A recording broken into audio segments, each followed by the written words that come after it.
What if the journey through it all is what makes you unstoppable? Welcome to Love, Heal, Hustle, a space for the ones who are rising, rebuilding, and reclaiming their joy. It's raw, it's real, and it's proof that healing doesn't mean slowing down. It means showing up stronger.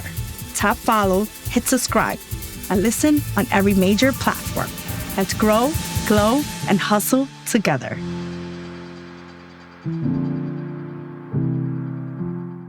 Welcome back to Love, Heal, Hustle, the space where we talk about real life, real pain, and real growth. Today, we have someone who has shown that you can lose it all and have a powerful outcome. He is the definition of resilience. Shell, welcome to the show. How you doing? Thank you for having me. Appreciate you. I always say every time that we get together, it's equal parts laughs, business talk, everything, and therapy. Usually everything. It's usually everything under the sun. Yeah. So I appreciate you for having me. I'm looking forward to this. This is pretty cool. We've been talking about it for a while, but we finally made it. We got to the finish line. I know. So we're here. We're live. I'm excited to have you here. I'm excited to be here. Get into it. Let's get into it. Talk to me. So let's go. Let's talk about the hardest moments in your life, or the hardest moment in your life. Oftentimes people don't really ever ask me that question. So, I've had a lot of hard times in my life, but if I had to circle the hardest point of my life, it's between two moments. I had one time when I was younger, coming from a family where I came from.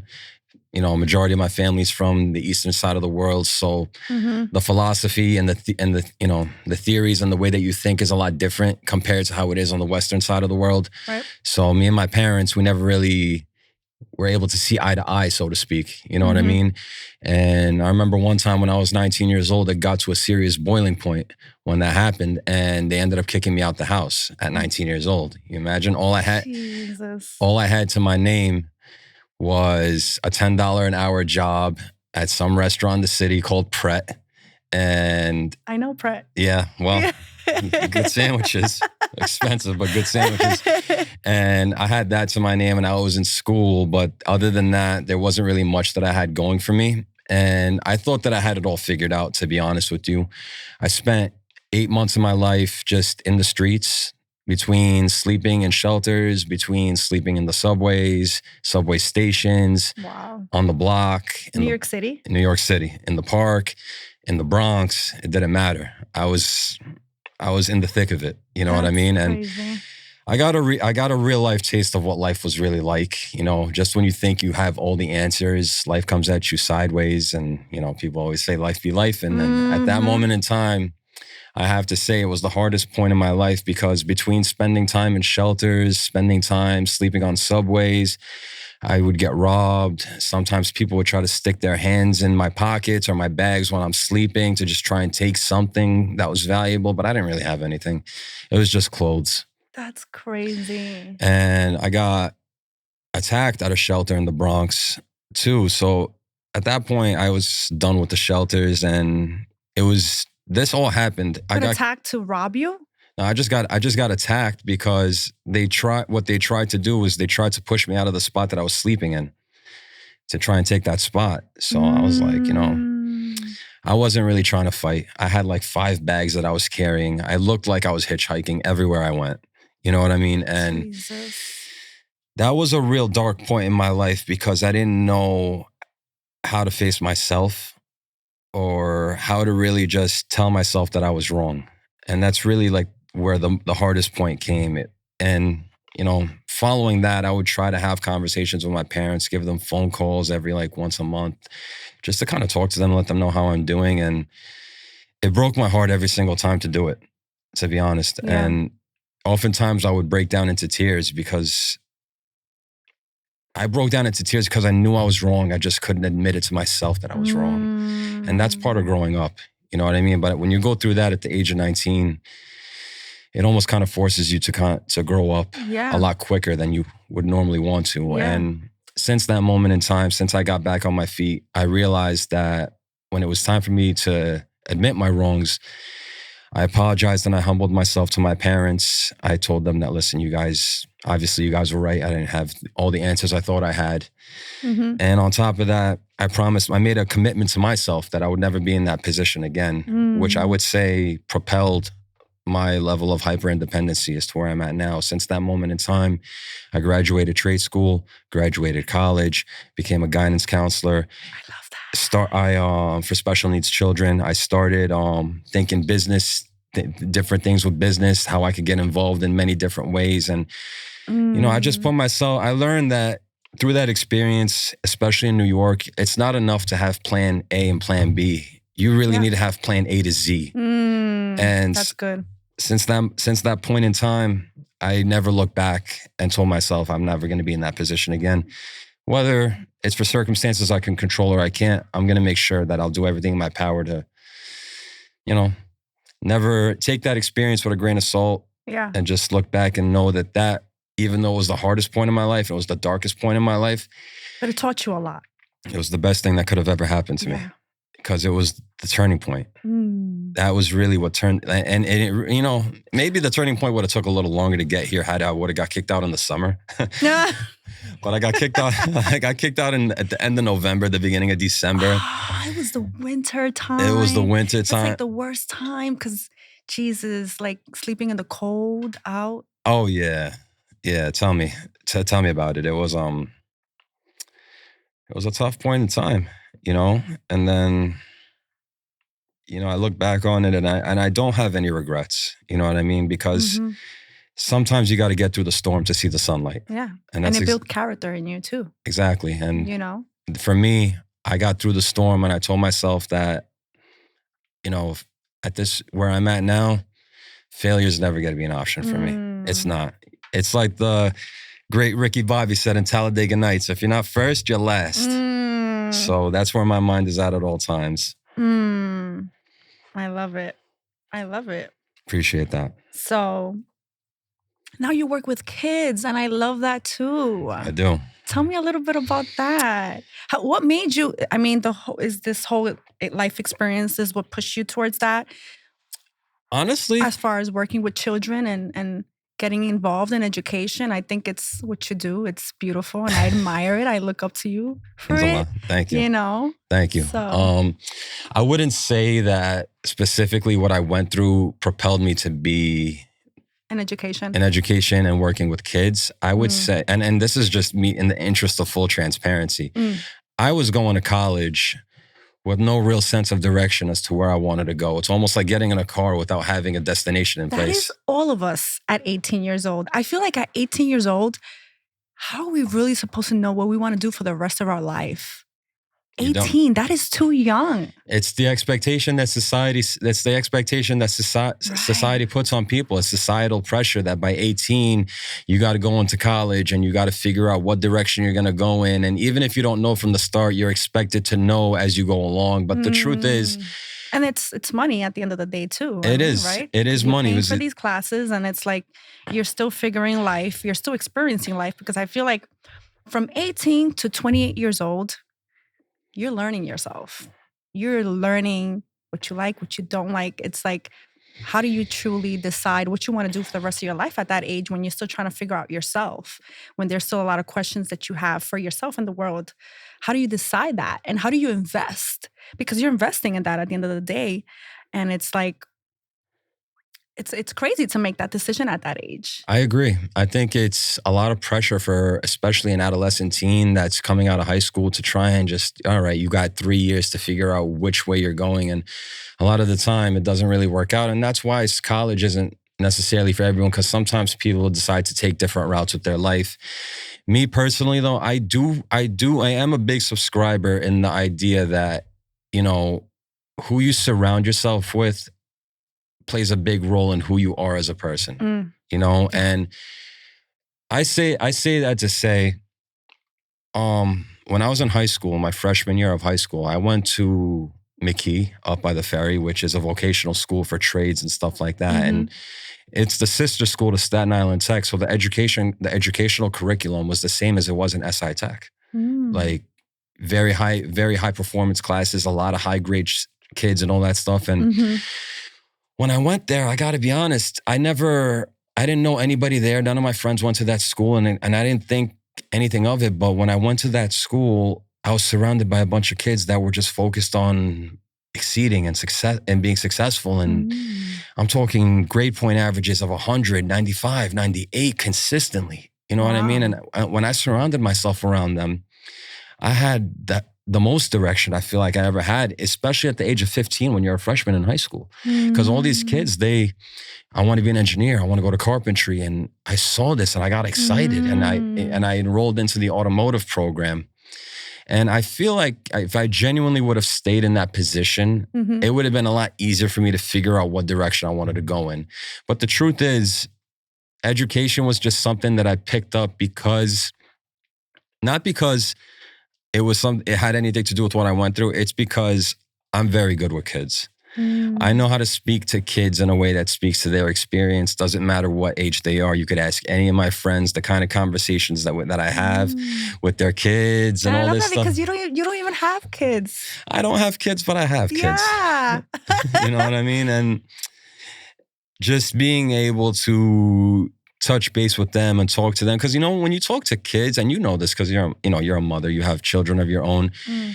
Kids will tell you like it is. Yes. You know what I mean? They're no filter. No filter. They're going to tell you exactly how they feel with no regard as to whether or not they should hold something back. The key is actually talking to them. It's just talking to them. And when you sit down and you talk to them and you discover how they think and what makes them laugh and what makes them cry and all these kind of things, it really makes it a fun experience. Granted, most of my students that I work with are special needs kids. So it's a little bit different. Yeah. Granted, I take a beating. It's more of a challenge. I saw you the other day. You were like scratched up and everything. Oh, yeah. Right? I'm like an old... Which I'm like, I saw that and I'm like, truly, I always say that to you. But when I saw that, I'm like, I truly admire you because not many people want to take on that role and that responsibility. And you're doing that. And if I could be honest, you're right. Not a lot of people do take that responsibility. And that's why I feel that the staff of schools that work with those students, even to this day, are severely underpaid for the stuff that we have to go through. Yes. You know what I mean? Like, yes. The kind of, and it puts into perspective how parents have to put up with it, on a regular basis. And in moments when things seem to get overwhelming, especially in that field, I find that prayer helps me get through. Because it brings me back to a place of serenity in my mind. And you need it because not only are you juggling your own emotional needs, right? And battling your own, because we are all battling stuff, consecutively battling stuff. But showing up, trying to be there for yourself and trying to have that peace for yourself, but also bringing that to the table to the children. It's like, you need that extra layer of spirituality, that extra layer of like support of whatever you can get that can add to you in a positive way so that you can pour that back into the children. Like, it's a lot. I do find that spirituality, whether you're spiritual, whether you're religious, whatever your niche is. Do you consider yourself religious or more of like a spiritual being? Because I know you come from a religion, yeah. Muslim, right? Yeah. So I'm not as religious as I'd like to be. You know what I mean? There's always room for improvement. Yeah. We're not perfect. That's the reason why we have churches and synagogues and mosques. Because if we were perfect, those wouldn't be there. But I got ways to go. I do the best that I can to do what's to control and do what's in my power. So if I could afford to have a reoccurring payment come out of my bank account to go towards the kids in Gaza that are getting bombed, or if I got the resources to go help, and not just that, help anybody. That's just the way that I am. The kind of cloth that I'm cut from, I don't, it doesn't matter whether it's a person, an animal, it really doesn't matter. I'm the kind of person that if I could do something to change a circumstance or even put a smile on your face or just something, I'm going to try to go for it, even on the days when I have a hard time kind of doing that for myself. And that's what we need more of. You're right. We do need more of that. We do. Everyone can use more of that. I don't care what anyone says. I don't need it. We all need it. Just like we all need that validation too. And I agree. And to tell you the truth, there are times where I'm sure you could relate. I'm sure anybody could relate.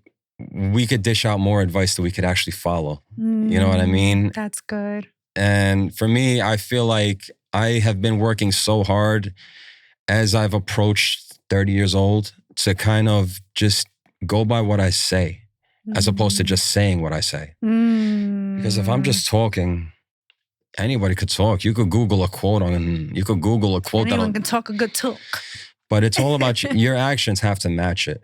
Your actions have to match it. And granted, some days are always going to be harder than the others to follow your own advice. Yeah, we all go through that. But we have our highs and our lows. We're humans. We're not perfect. We're vulnerable. And yeah, sometimes we're vulnerable, sometimes we're not. But the truth is, it's a journey. Yeah. It's a journey it's a journey that I would label as self-discovery. Because the more you start to follow the words you go by, the more you start to take that next step in the evolutionary process as a human being to, reach that next level mentally. And then you start tracking that as well, which adds to it. Exactly. Exactly. And that's why every other day I'll text you some crazy idiom or something that's just like, it doesn't apply, but it does apply. And you have to read it. You have to read it once or twice to just figure out what it means. Yeah. And believe it or not, the reason everybody calls me Shell. Please, I want to know this. So guys, I want you to know, my name is Ahmed. That's my name. It's not Ed. I'm not saying I'm Ed. It's Ahmed. But you could call me Shell. That's what everybody calls me. And the reason why they call me Shell is because as you get to know me, I'm a very metaphoric person when I talk. You figured that out already. And as it turns out, I've had previous coworkers that have kind of put that into like, Shell, how come you always, everything that you say makes you want to think. Like, what did you just say? It's always a metaphor. It's always something that doesn't apply, but does apply. And they started calling me Shell because they said I talk like the great Shel Silverstein. I don't know if you know who that is. No, I don't know who that is. Shel Silverstein, he wrote these poetry books that me and you probably read. Now, I know I read, but you probably read when you were a kid, like Falling Up, like Light in the Attic, The Giving Tree. You ever heard of any? The Giving Tree, I've heard of. The Giving Tree, Where the Sidewalk Ends. He wrote all those books. And if you open up all those books, it's all messages and metaphors. Really? That's why they call you Shell. So they call me Shell because I guess it's a tribute to the great Shel Silverstein, who, if you still read his books, it's pretty interesting because they're still in the schools. I'm going to have to look into that again. But as funny as it sounds, as ironic as it sounds, it has nothing to do with my actual name, but on the ladder of nicknames that I've had in my life, that's definitely the best one. That's amazing. That's the best one. I love that. So, I love it. I love it. I love it. So what is the most challenging part about working with these kids that are special needs? I get my ass kicked almost every other day. I'm not going to lie. How do you deal with that? I mean, I know you mentioned the spirituality thing, right?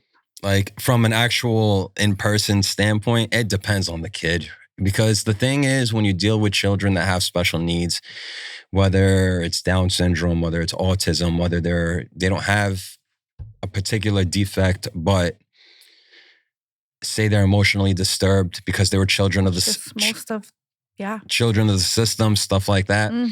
Every case is a case-by-case project. Believe it or not, the other day, I actually got chokeslammed for the first time by a girl. Stop it. By a girl who's only 18 years old. And I discovered a lot about myself as a man when that happened. I'll tell you that much. I really They're that much older, the children that you work with? Well, the kids that I work with range from the ages of 5 to 21. Oh, wow. Because with special needs kids, they don't graduate high school until they're 21 because they need that extra time to kind of get more knowledge and more life experience under their belts. And I had this kid the other day. I'm not going to lie. I loved working with her. Her name is Tiffany. Doesn't speak a word of English. Barely speaks at all, to be honest with you. Not very verbal. But she was a big girl. She's like 5'8", 5'9", 240. But she wasn't obese. She was just big. Yeah. Like big boned. Big girl. and she had a meltdown. And this is how I handled it. I didn't really get the chance to work with her too often, so I didn't know her habits or nothing like that. Too familiar with them. Mm-hmm. But I know that when she had a tantrum, we had to take her into this room we call the crisis room, where the walls are padded. There's a lot of bean bags and cushion chairs just to kind of like give it a comfortable, relaxing environment. And we had to bring her there for not like forcefully hurting her, but we had to guide her to that room. And then we sat her down on the beanbag chair. But the thing is with her, she snaps like a crocodile on Nat Geo. Like she'll make it seem like she's calm. And then next thing you know, if you get too close, one hand will grab you by the neck and she'll try to rip your clothes off. So when she did that to me, I was like a deer trying to get out of a crocodile's chompers, you know what I mean? And there was a para in that room with me to help me out because she's a big girl, strong girl. He had another beanbag chair, a beanbag chair that he kind of like pressed against her, so that way she was very limited on her reach. And even with all that, she managed to still grab me by my collar and my jacket with one arm while she was held back. And then next thing you know, because they have this strength too. It's an emotion. I don't know. I say that they have this strength that I'm just like, oh my God. It's like an emotional strength, I think. It's like a build up. Before I knew it, I went from vertical to horizontal in like 3 seconds. Next thing I know, my head's on the padded floor and I'm like, what the hell? And I looked at the para like, what the hell just happened? And he's like, my man, you all right? I'm like, bro, I just got chokeslammed by a 19-year-old girl. Oh my God. While she was sitting. Oh my I was like, God. oh my God. I learned a lot about myself, and miraculously, as I'm going home, they managed to put a sign at the building behind my house saying that they're opening a gym there. So I'm assuming that God is trying to talk to me. Release it here. Go to the gym, work out, stress there, and don't get chokeslammed again. So, but yeah, you just got to deal with it with patience. You got to deal with it with you got to be nurturing. You know what I mean? Traditionally, like a mother is to her child. You got to be nurturing. You got to be comforting. You got to, and you got to be smart too, because oftentimes you can get hurt.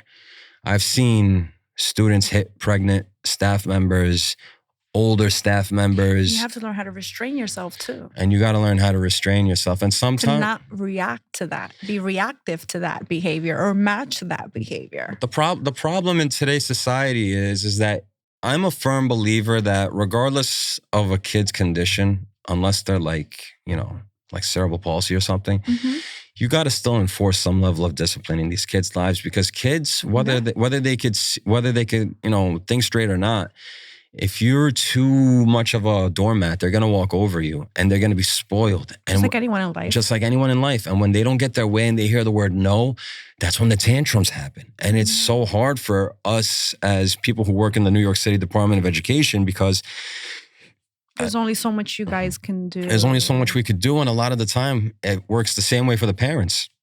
Parents, a lot of the time, don't know how to handle these situations. They don't. So they don't. You guys are educational professionals, and sometimes you yourself find it challenging. Imagine for a parent that's not exactly what they do for a living. They just give the kid what they want. I want cookies here. I want candy here. Whatever calms them down.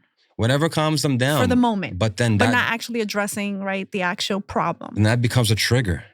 That you're creating a trigger. You're creating a space where the kid could feel like they could do whatever they want. You're creating that bubble for them, and in the long run, it doesn't lead to. And then you guys in the education system have to deal with that, right? So, which is why when I'm getting any type of feedback from my children in the school system, I'm always like, I'll handle it. Like, I'm really gonna take care of it, because it is a lot for these teachers to deal with certain behaviors, and then to not have a parent to be supportive about it. Exactly. Just be avoidant about it. And it's like, no, I want to show up, because number one, I feel like you guys are underpaid. You're dealing with 20 plus kids. You're trying to show up for every single one of them. How can you with just one person in the room? Oh man, it's impossible. I would pray. I pray for the day I have 20 plus kids. I have 141 kids that I work with. So shall stop. It's no breaks for me. It's no days off. It's nothing. But I'll tell you this, that when the day comes that I do have kids, I would say I'm seasoned pretty well for it. You know what I mean? I do. Oh, yeah, for sure. And, you know, when that day comes, that day comes. Yeah. Hopefully. So at some point or another, we'll see when we get there. I don't like to force anything. I don't like to. Slowly but surely. When it happens, it happens. I let it flow and everything on God's timing. So absolutely. Absolutely. Did helping children fuel your own healing journey? In a way. Yeah. I would say that helping children and just being, above all else, their friend in a place where they, in their comfortable space. If I could be that friend and I could be that light that guides them, whether it's, even if it's kind of be like what you needed at the time. I would say so. I would say that. What do you feel like during the hardest moment in your life, which was what you explained? What did you feel you needed the most in that moment? I needed somebody to tell me that I was wrong. I needed somebody to tell me in my hardest moment that I need to take accountability. And that's when I learned a lot about what the word accountability really means. A lot of people just throw that word around. And the thing, society, stop throwing words around that just don't, some words will apply to every situation, but, don't start calling people narcissists over every little thing. Don't start calling people toxic over every little thing. Yeah. Everyone's got their own battles and stuff like that. So it's like social media. I feel like just anyone just goes on there and says something, especially if you're an influencer, you have a good amount of followers. It becomes viral. You go on there and you say these things and you're not a professional. You don't know what you're saying, but just because you have X amount of followers, those people are listening to you because they look up to you. And now they're taking your advice that is not actual solid, real advice. You're not a professional to be speaking on these topics. And you now you as the poster child of these messages that you're trying to put out are putting people in positions where it almost kind of makes people sound a little less educated when they start using phrases and terminologies to situations that don't apply just because it's something that they heard go viral. And I'm just like, okay. And I've learned, this is when you learn one thing you're going to learn about me. I don't argue. I don't argue with people. I don't argue to tell. I'm not going to sit here and try to convince you I'm right, you're wrong, I'm right. Everybody's got their own point of view. So I'm not going to sit here and argue. Even if I don't agree, or if what you're throwing at me doesn't make any sense, or you're throwing terminologies that just don't apply to whatever we're talking about. I'm not going to sit here and argue with you, because when you argue with someone that is, whether it's their fault or not as knowledgeable on how to speak or do certain things, they're going to drag you down to where they're at and then beat you with their experience. I'm not going to fall for that. I don't fall for societal traps or anything like that. And that's part of the reason why I've been off of social media for 8 years. Yeah. Speaking of that, you don't even have Instagram or anything. I don't even know where people are going to find him, right? You guys are going to have to email him the old-fashioned way. Follow her, email me. Follow my page. And if you're really old-fashioned, take a note, find the pigeon, tie it, send it my way. So how is that? Because I feel I'm jealous of that. I have a cousin who has never been on social media, and I tell her all the time. Shout out to Millie. I tell her all the time. I love her, and I tell her all the time. I'm like, I am jealous of you because you still have that. You're still a virgin to that, and she's like one of the most emotionally intelligent people that I know. Well, I mean, to tell you the truth, all the power to her for not even getting on that wave. Like, God bless. I'm even jealous about that because at one point in time I was on social media, but I decided after 2017 that it was over. And I deleted my Facebook. I deleted my Instagram. I never had a Snapchat because What made you do that? Couple things. I have a pretty addictive personality, and when I get hooked onto something or someone or anything, I really go full throttle, foot on the gas. And social media became such a deep part of my life to the point where it consumed me, and I felt like I didn't know who I was. And constantly like seeking that constant validation through social media, or what? Not even. It was more when I wake up, like before I even brush my teeth, check my Instagram notifications. When I'm at a stop sign or when I'm at a red light, check Instagram, scroll. When I'm on my lunch, check Instagram, scroll. Check Facebook, scroll. When I'm before bed, check Instagram, scroll. It takes away from like your own life. Like you, instead of spending that time and energy into that, like pour it into yourself. I feel like when you get so addicted to social media, you take away the privilege of being able to actually see life through your own eyes.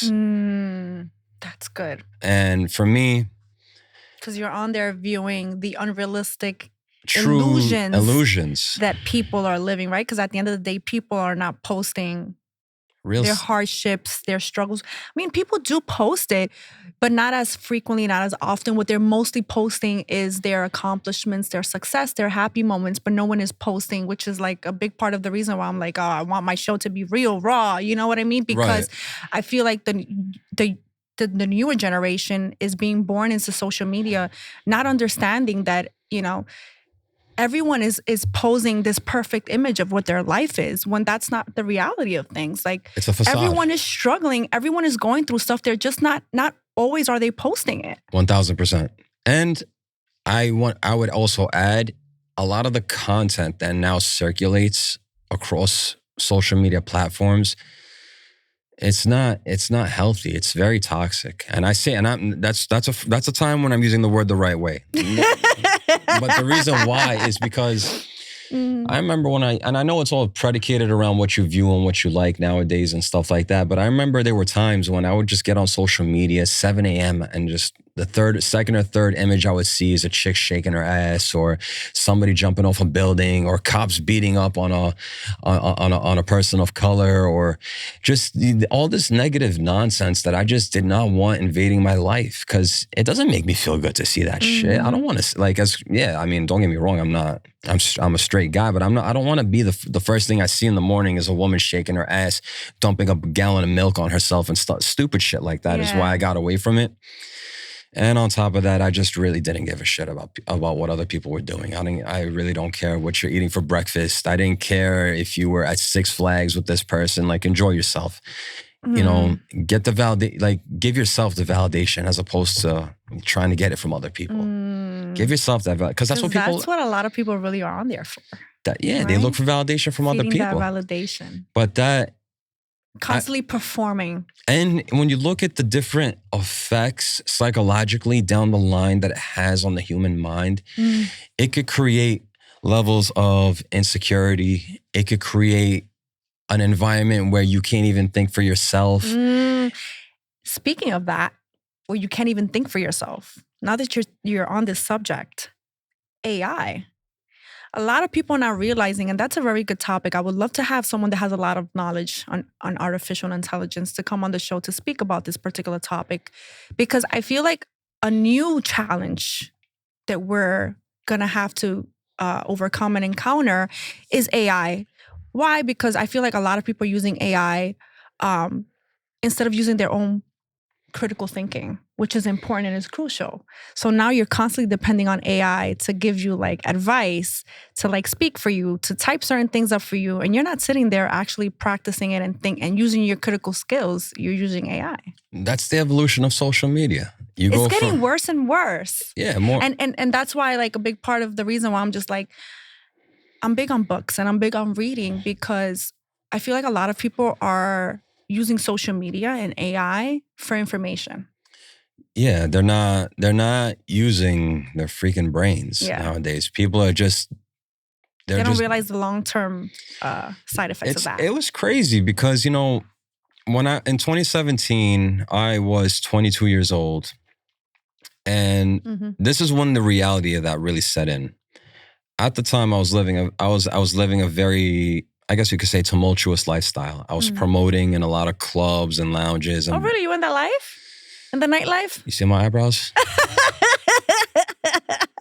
But yeah, I was in that life heavy, and it was Thursday night, Friday night, Saturday night, Sunday night of just all of that. And my friend group were friends that I've known for a while, but they were how I described how social media takes over your mind. They were that times 10, almost to the point where I couldn't have a real life conversation with them about anything. It was everything that came out of their mouths that they spoke on, any topics of discussion were always just trending viral topics that I would see on social media. And I would put them on the spot. Like, yo, do you ever think for yourself? Yeah. Do you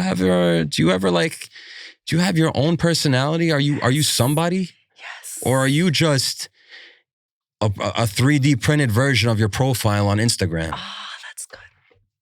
And I would ask and then they would look at me and be like, yo, what are you talking about, man? What are you talking about? Like, no one talks about that. I'm like, listen, dude. Do you feel so? It must be difficult for you. You must feel out of place because everyone's on social media. Very rarely you're not on. Oh, you should see the way people look at me when I tell them I don't have social media. It's almost like they watch a third eye open on my forehead. It's crazy.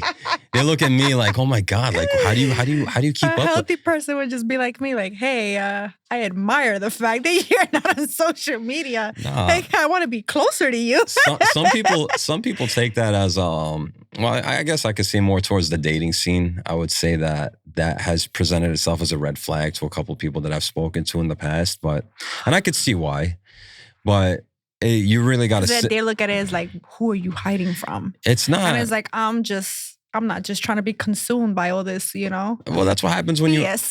I'm my own person and I'm confident enough that I don't need social media for validation or for any type of approval. I don't need to expose my life. And that to me is like ultimate confidence. I mean, I try. I'm not... I've always told people this, that when it comes to who I am as a guy, I'm very secure with myself. I don't need, like you said, I don't need outside world validation. I just need the validation from the person across from me in the mirror. The only validation I need, him and God. 2 things. That's it. Other than that, I don't need validation from anybody because, you've done the work. I've done the work, and whether you have a positive or a negative opinion about what I'm doing or what I'm not doing, and which you're entitled to, it's not going to faze me. I'm not going to lose sleep at night.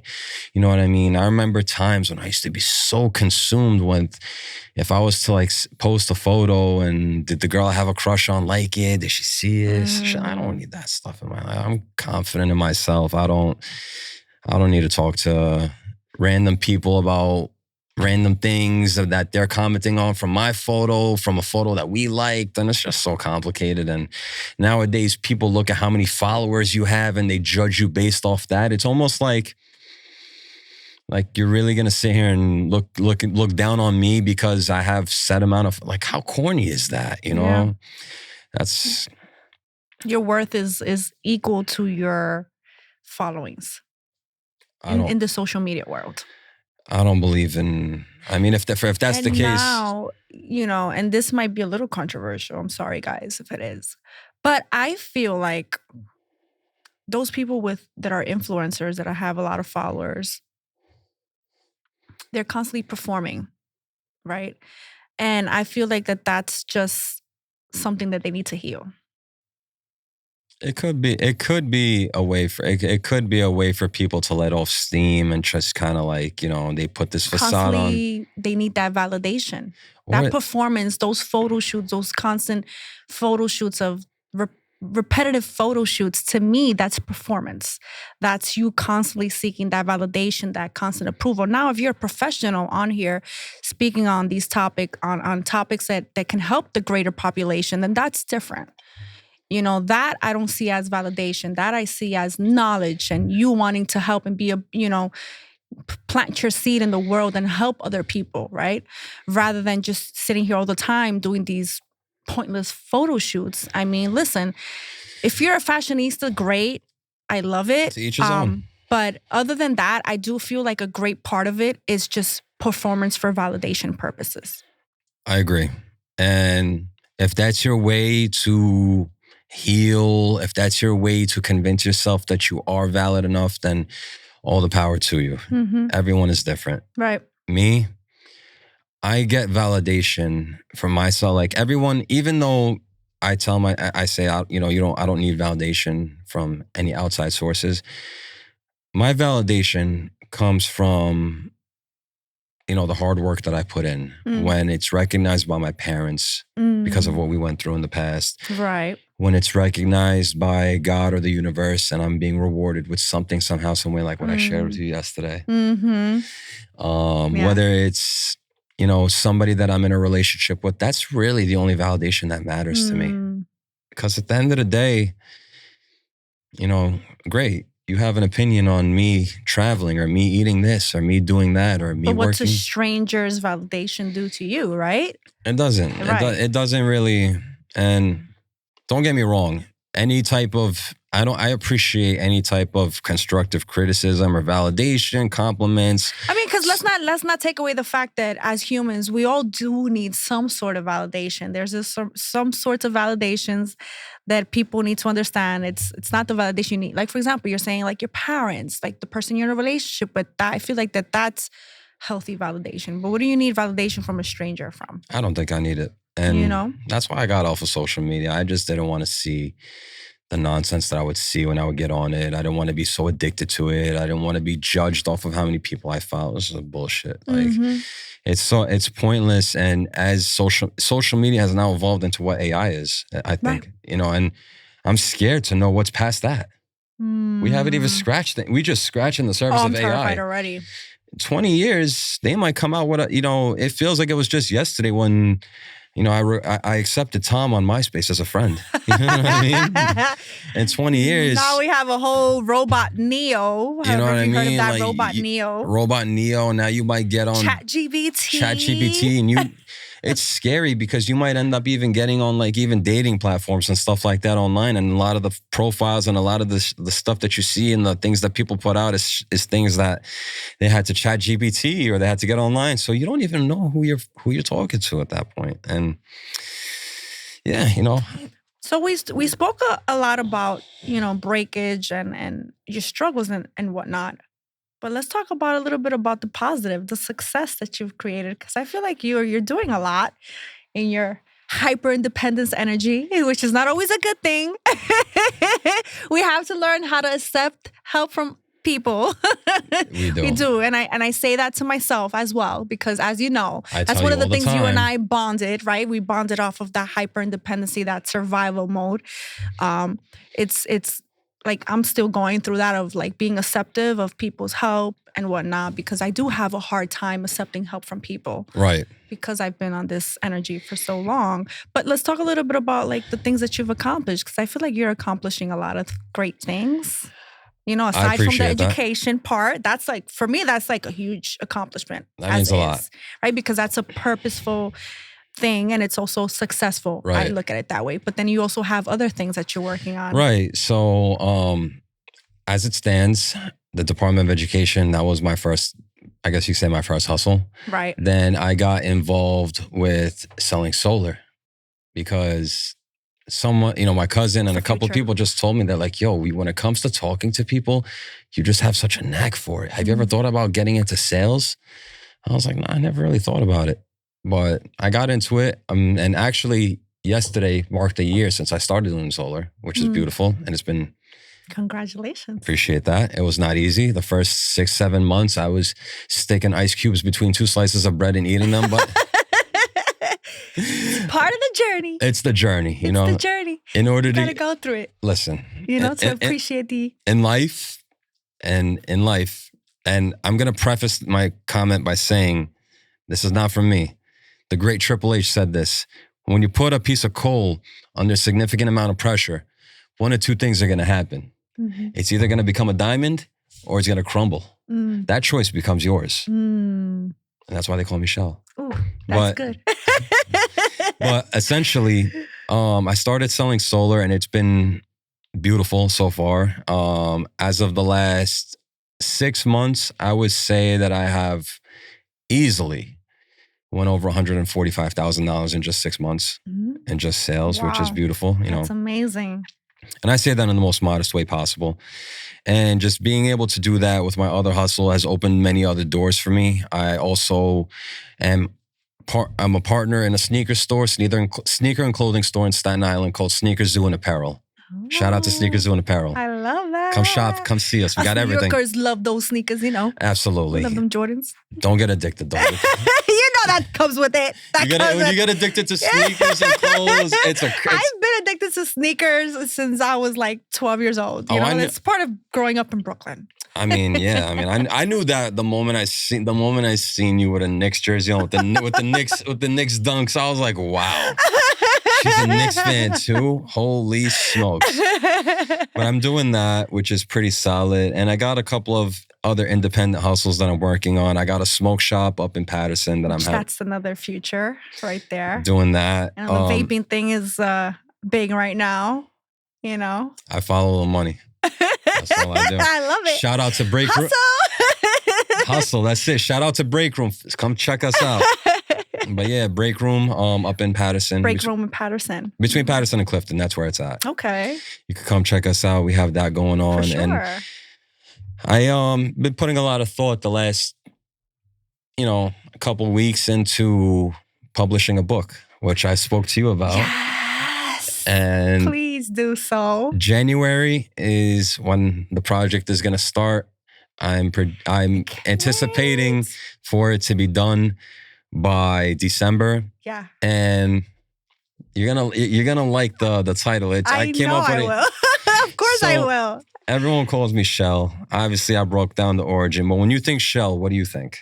Like, when you think about shells, I'm gonna be honest with you. Keep it real. Think about Shell, the gas station. Is that shallow for me to say that?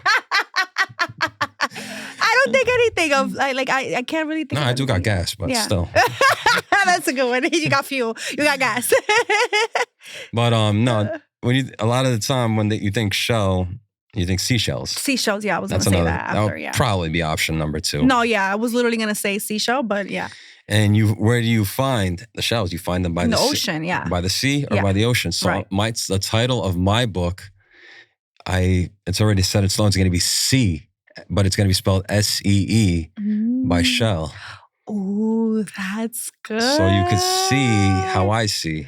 Ooh, that's good. It took me a while. It took me about 3 spliffs. That has to go on Amazon. Oh yeah, it's going to be on Amazon. It's going to be in your school, maybe not in your school library, because there might be some things in there that would not warrant that, but you never know. Yeah. Barnes & Noble, Strand, wherever you're going to find books, I'm going to do my best to put it out there and promote it as much as possible. Love that. Granted, not having social media is going to be a little bit of a disadvantage for me when it comes to a promotion standpoint, but you can always come back to the show. And that's why we have friends. That's why we have friends in high places. That's why we have friends in high places. Cheers to that. Cheers to that.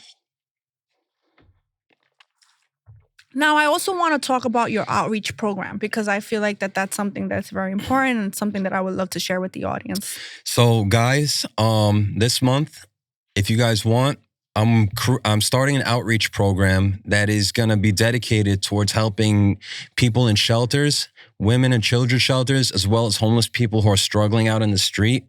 What I'm working to do is collecting donations of clothing, jackets, toys, anything that, and not just even people. I'm to animal rescue shelters as well, where these animals don't get the love that they want. Any toys that you don't want, that you want to donate, money, anything, even a blessing. Even a blessing, some good energy goes a long way. And what I'm doing is I'm taking all of that. And a couple days before Thanksgiving, maybe 2 days before Thanksgiving, I'm going to work to spread myself as thin as possible by going to these different shelters, going to different places where these homeless people are struggling and sleeping, and providing them with coats that people don't want, toys, blankets, food. I'm books for kids to read while they're at shelters, just to keep their minds busy, gaming systems, whatever you want to give, anything at the end of the day. And you already know. Love Your Hustle, I'm there. I'm in there. Whatever you need, and it's all appreciated. I am in there. All the love is appreciated. Anything that anybody wants to give is appreciated. I'm gonna pass you the information to anybody that wants to give towards that, and just pass a blessing along this holiday season. Even though I don't celebrate some of the holidays that come at the end of the year, to me, it's more about just spreading good energy and good love, and just, giving people a glimmer of hope. that there is. That we all need that. We all need that. We all need that. Even the most successful, positive person, I feel like we all need that. Glimmer of hope. It kills me to know that when I'm doing something and I'm outside and somebody comes up to me asking me for food, not even money, asking me for food, or they ask someone else for food and being in a position where like you were there. Yeah, right? And I was in that position, right. and I imagine like, I would have loved if some random, kind, beautiful soul would have just came up to me and just even offered me a plate of something to eat so I could save a couple bucks for the next day. You know what I mean? That little things like that play a big role, and it is the little things that make that make the biggest difference. The other day I was in Washington Square Park. I pulled up at 9 a.m, Sunday morning, 2 weeks ago, with about 3 ounces of weed that I brought from the store that I just had sitting there. Wasn't doing anything, wasn't selling. I was like, you know what? Why not give it to people that would enjoy it? So I went there and I just make their night, a little bit smoother, a little bit more of relaxation, because that's what weed does to us. Yeah, for sure. Sometimes you got to decompress, especially in New York when eggs are $8 a carton. Oh my God, seriously! But, a gallon of milk is almost $10. Explain that to me. Yeah, almond milk. But yeah, I passed around handfuls to each one of them. Some of them started crying. Some of them were so happy. Some of them started like talking about God is going to bless you. Like they're really going to bless you. Like you're really helping me out because this is going to help me go to sleep at night. Yeah. All this stuff. And I didn't need to say much when I went up to them. I just went up to them and some of them just got so excited seeing me do it. And that's the satisfaction that I get. That's the validation. That's all the validation I need. You need. That's all I need. And that's beautiful. And setting that example, I hope to God that people could see it and just, I don't even want the credit for it. I really don't. Just see what I'm doing, and even if it's not as much as what I'm doing, just do something. Yeah. Think about more than yourself in this life, because when you think about more than yourself in the universe is going to bless you in ways where you can't even imagine. That's good. I think about more than myself all the time. More often than not, I'll give you the shirt off my back if it's 25 below zero outside. Yeah. Just to make sure you're good. It's the way I am. Whether the energy is reciprocated or not, that's besides the point to me. Well, that's why God is blessing you in all these endless ways. I'm trying. I appreciate that. I'm trying. So I'm trying my best. So I got to ask you a question now. Go ahead. Okay, he's asking me a question now. So I haven't had a guest ask me a question. So I guess the question that I have for you is based on where you're at, as a mother, as somebody who's just as hyper independent, if not more. By the way, guys, what I'm doing is nothing. What she's doing, light years past light years. I'm just the guy that works hard. She's someone that is, she's like Octomom. Her arms are going in 8 different directions. That's a great way to explain it. 8 different directions, and that's just what it is. So I look up to what you do. I look up to the fact that, as a mother, it's not easy having kids, raising them, doing what you got to do, working hard, dedicating all this time to them, to your podcast, to work, to your family, to all your other ventures. It's not easy. So I aspire to get to where you're at. That's the reality of it. And I guess my question for you is, when do you think you personally would be ready to I don't want to say slow down, because I don't believe in slowing down, but just, bearing the burden of what you do on a day-to-day basis with somebody else at your side, so that way the pressure is not all on your shoulders. Not that you want to put your pressure on someone else's shoulders. I don't want to put my pressure on someone else.